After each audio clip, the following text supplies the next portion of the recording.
Azrol, vous m'entendez? Oui, je vous entends bien. Oui, alors ce que je vous posais comme question, c'est quel est le constat, votre constat concernant l'étendue des violences sexuelles à l'heure actuelle au Darfour?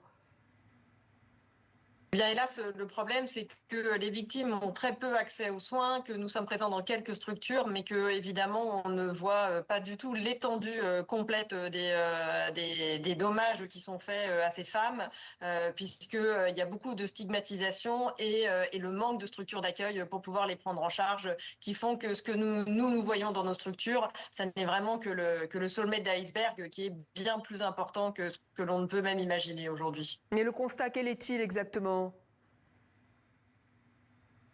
Qu'aujourd'hui, clairement, on voit que c'est de manière systématique dans les avancées des offensives armées. On l'a vu avec les déplacements de population, que fréquemment les femmes étaient prises pour cible, femmes, enfants et parfois des hommes, et que c'est clairement utilisé aujourd'hui comme une arme de guerre, vu l'étendue aujourd'hui du nombre de personnes que l'on voit, et à nouveau en étant déjà très peu qui puissent rapporter ce qui s'est vraiment passé, le nombre est néanmoins extrêmement déjà important dans ceux que nous rencontrons dans nos structures et qui ont pu témoigner de l'horreur des sévices qu'elles ont subis en fuyant la guerre. Et comment avez-vous récolté toutes ces données?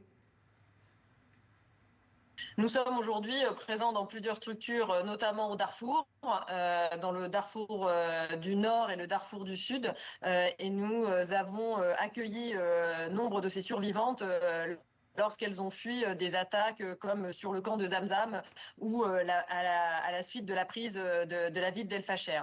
Donc ces gens se sont réfugiés soit à Taouila, soit dans le sud Darfour, et où nous sommes présents et nous avons des structures de santé. Mais à nouveau, elles ne viennent consulter que quand elles le peuvent,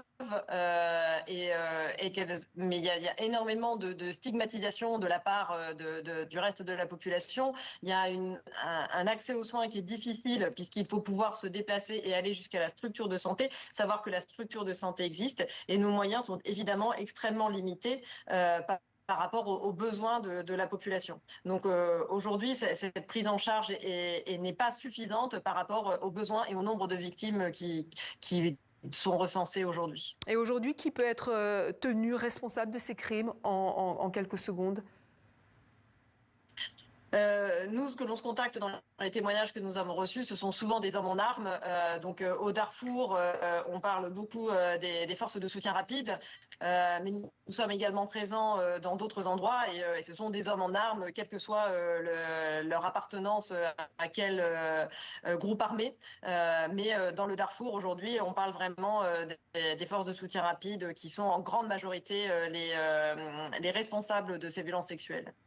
Amande Bazerol, merci, chef de mission de MSF au Soudan et responsable adjointe des opérations d'urgence.